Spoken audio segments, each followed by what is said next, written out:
Bienvenue dans notre podcast dédié à votre patrimoine. Comprendre, protéger, faire fructifier, c'est notre promesse pour faire pousser vos projets.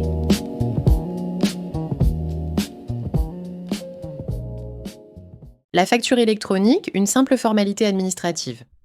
Détrompez-vous. Cette réforme représente la plus grande transformation de la facturation en France depuis l'invention de la TVA, touchant plus de 4 millions d'entrepreneurs. Et le plus fascinant, c'est que beaucoup d'entrepreneurs ne réalisent pas encore l'ampleur du changement qui arrive. Exactement. Prenons un exemple concret. Aujourd'hui, environ 95% des micro-entrepreneurs créent leurs factures avec Word ou Excel. D'ici 2027, cette pratique sera totalement interdite. C'est un changement radical. Mais pourquoi une telle transformation ?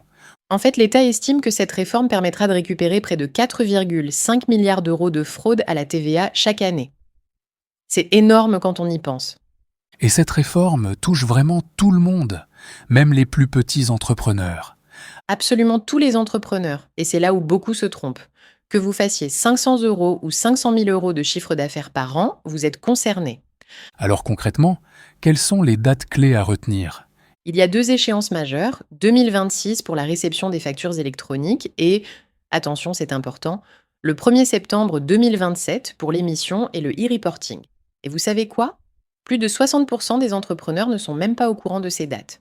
Eh bien, parlons un peu plus en détail de ce fameux e-reporting.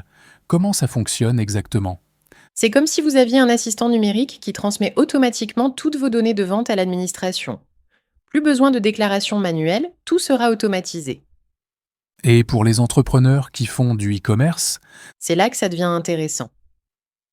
Si vous utilisez Shopify, Stripe ou d'autres plateformes similaires, elles devront toutes s'adapter. D'ailleurs, selon une étude récente, près de 40% des micro-entrepreneurs utilisent au moins une de ces plateformes. Mais tout ça va coûter cher aux petits entrepreneurs, non ? Étonnamment, non. La concurrence est tellement forte que de nombreuses solutions sont gratuites ou très abordables.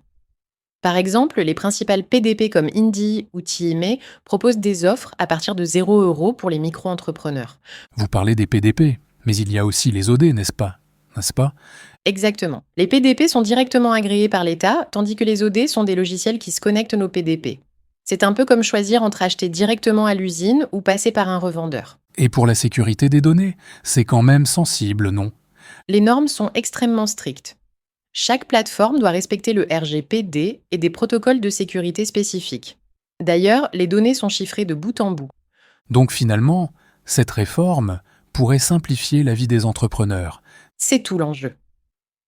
Les études montrent que ça pourrait faire gagner en moyenne 15 heures par mois aux entrepreneurs.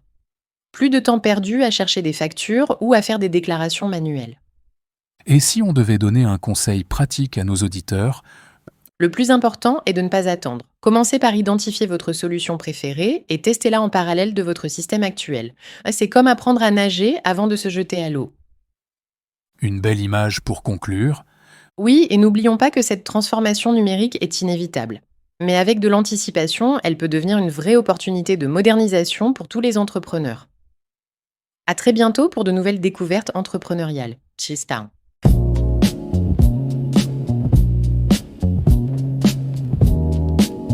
Vous écoutiez notre podcast qui vous aide à comprendre, protéger et faire grandir votre patrimoine. À très bientôt pour un nouvel épisode.